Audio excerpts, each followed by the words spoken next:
अस्सलाम वालेकुम। आप सब लोग कैसे हैं? उम्मीद है सब अच्छे होंगे। इस तरह के सेंटेंसेस हम डेली यूज़ में अक्सर बोलते हैं ना, जैसे कि कहने और करने में ज़मीन आसमान का फ़र्क है, सही और गलत में ज़मीन और आसमान का फ़र्क है। आफ्टर वर्सेस लेटर में हम फ़र्क देखेंगे। दोनों का मतलब ही एक होता है बाद में, लेकिन जो है इसको किस तरह से हम इस्तेमाल करेंगे इसमें कन्फ्यूजन होती है। बेसिकली जो हमारे जो फर्स्ट सेंटेंसेस है ये हमसे पूछे थे मोहम्मद इलियास ने पूछा था कि इस तरह के सेंटेंसेस को किस तरह बनाएं जिसमें इस तरह के वर्ड्स आते हैं, जैसे कि किसी चीज़ में ज़मीन आसमान का फ़र्क होना।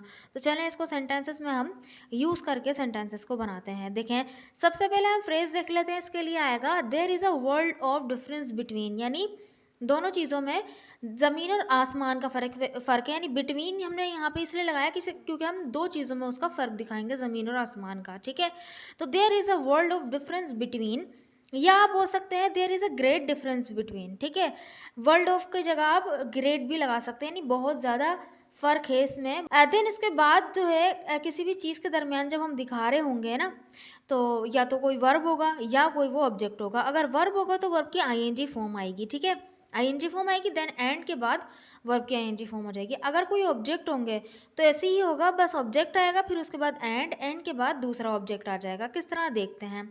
फर्स्ट सेंटेंस है कहने और करने में ज़मीन आसमान का फ़र्क है। कहना भी एक वर्ब है और करना भी एक वर्ब है। तो कहने के लिए हम बोलते हैं से और करने के लिए हम बोलते हैं डू। तो हम यहाँ पे सबसे पहले जो फ्रेज़ है ज़मीन और आसमान का फ़र्क होना, ये पूरा फ्रेज़ लिख देंगे यहाँ पर, यानी बना देंगे there is a world of difference between, और फिर उसके बाद लिखेंगे सेइंग एंड डूइंग। ठीक है, there is a world of difference between saying and doing, यानी कि ज़मीन आसमान का फ़र्क है कहने और करने में। ठीक, कभी कभार हम बोलते हैं ना कहना आसान है और करना मुश्किल, उसके लिए तो एक अलग फ्रेज बनता है, लेकिन जो है कहना और करना ये तो दोनों डिफरेंट बातें हैं। ठीक है, तो इस तरह से हमने यहाँ पे इसका फ़र्क दिखा दिया। या आप बोल सकते हैं there is a great difference between saying and doing. ठीक है, नेक्स्ट सेंटेंस इज सही और गलत में ज़मीन और आसमान का फ़र्क है। अब देखिए सही और गलत जो है यहाँ पे ये ऑब्जेक्ट है, यानी नाउन के तौर पे हम यहाँ पे इसको लिखेंगे। तो किस तरह देखें, there is a world of difference between, ये तो सेम रहेगा, राइट एंड रॉन्ग, सही और गलत। ठीक है, वर्ब होता तो आईएनजी फॉर्म आएगी, और अगर ऑब्जेक्ट होंगे तो ऑब्जेक्ट आ जाएंगे। There is a world of difference between right and wrong. Next sentence is तुम में और उसमें ज़मीन आसमान का फ़र्क है। कभी इंसान में भी हम कंपैरिजन करते हैं, तो तुम में और उसमें ज़मीन आसमान का फ़र्क है, तो बनेगा there is a world of difference between you and him. There is a world of difference between you and him, या आप बोल सकते हैं there is a great difference between you and him. एक सेंटेंस और देखते हैं, जब और अब में ज़मीन और आसमान का फ़र्क है। जब और अब में ज़मीन आसमान का फ़र्क है, तो बनेगा there is a world of difference between then and now, यानी जो पहले था उससे अब जो है ज़्यादा मतलब ज़मीन आसमान का फ़र्क है। There is a world of difference between then and now, तब में और अब में फ़र्क है। इस तरह का हमने सेंस बनाया। आई होप कि आपको ये वाला यूज़ समझ में आ गया होगा। So this sentence is for you translate, उनमें ज़मीन और आसमान का फ़र्क है। उनमें ज़मीन और आसमान का फ़र्क है। उनमें यानी दैम लगा सकते हैं, क्योंकि दो के दरमियान हम कंपैरिजन कर रहे हैं, तो देम लगा देंगे आप बिटवीन के बाद, तो ये पूरा सेंटेंस बन जाएगा। इस सेंटेंस को बनाकर कमेंट बॉक्स में लिखें। हम जब तक लेटर और आफ्टर का यूज़ भी देखते हैं। सो बेसिकली लेटर और आफ्टर का यूज़ हमसे पूछा था शाम खान ने कि इस पर एक वीडियो बना दें, लेटर में और आफ्टर में क्या फ़र्क है, इस पर एक वीडियो। अगर आपके जहन में भी कोई इस तरह के वर्ड्स हैं, सेंटेंसेस हैं जो आप चाहते हैं कि जिस पर मैं वीडियो बनाऊं, तो आप मुझे कमेंट बॉक्स में ज़रूर बताइएगा। इंशाल्लाह अभी मैं रेगुलर नहीं थी, लेकिन जो है मैं अब इंशाल्लाह रेगुलर वीडियोस अपलोड करने की कोशिश करूँगी। तो आपके जितने भी कमेंट्स होंगे इंशाल्लाह मैं उसका रिप्लाई करूँगी।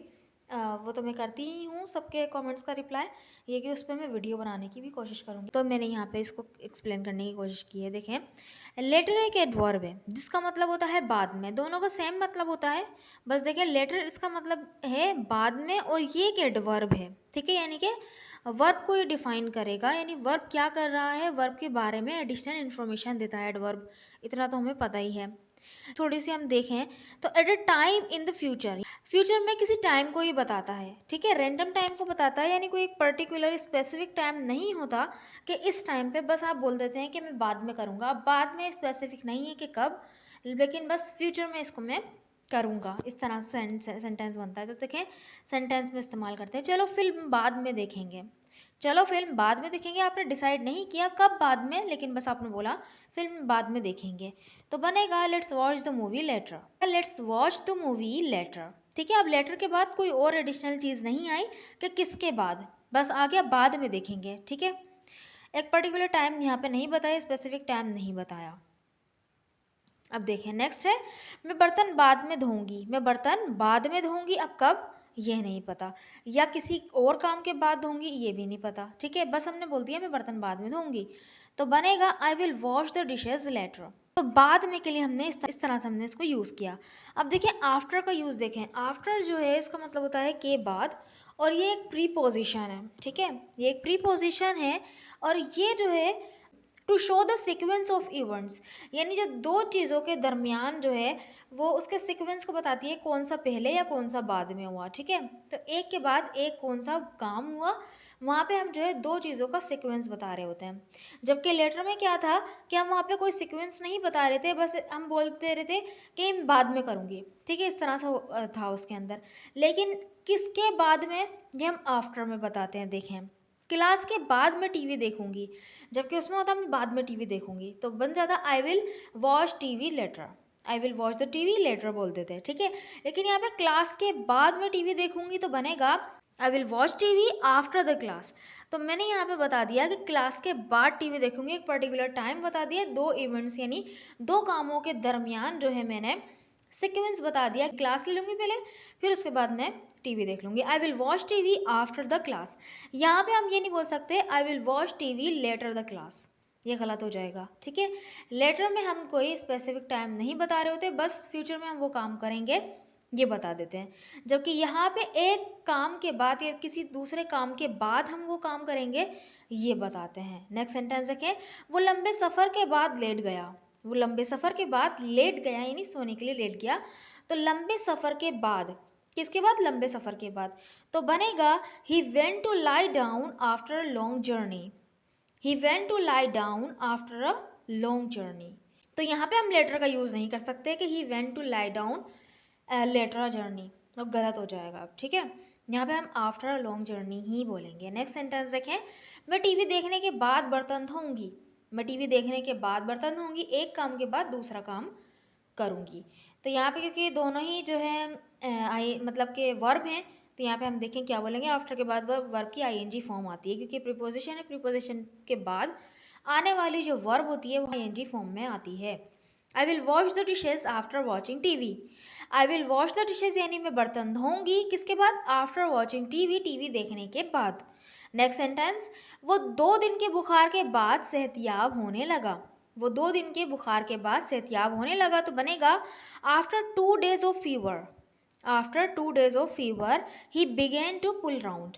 पुल राउंड जो है एक फ्रेजल वर्ब है, इसका मतलब होता है बीमारी से दस्तयाब होना, सॉरी बीमारी से सेहतियाब होना, मीन्स के बीमारी से आप रिकवर हो जाएं, सेहतियाब हो जाएं, तो पुल राउंड का यूज़ करते हैं। After 2 days of fever he began to pull round. I hope कि आपको आफ्टर और लेटर का यूज़ समझ में आया होगा, उसके डिफरेंस का आपको पता चला होगा।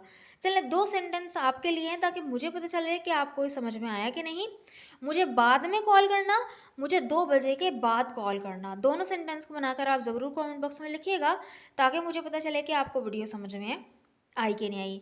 अगर वीडियो अच्छी लगी है तो चैनल को ज़रूर सब्सक्राइब भी कर दीजिएगा और वीडियो को लाइक भी कर दीजिएगा। अगर आपके कुछ सवालात हैं, आपके जहन में कुछ इस तरह के वर्ड्स आते हैं, या कुछ भी आपके जहन में आता है कि कोई सेंटेंस है जिसको जो आप मुझसे बनवाना चाहते हैं कि मैं उस पर वीडियो बनाऊँ, तो आप मुझे ज़रूर कमेंट बॉक्स में बताइएगा, मैं उस पर ज़रूर वीडियो बनाने की कोशिश करूँगी। आपकी अगर कोई रिक्वेस्ट है तो प्लीज़ मुझे कमेंट बॉक्स में बताइएगा। Thank you so much.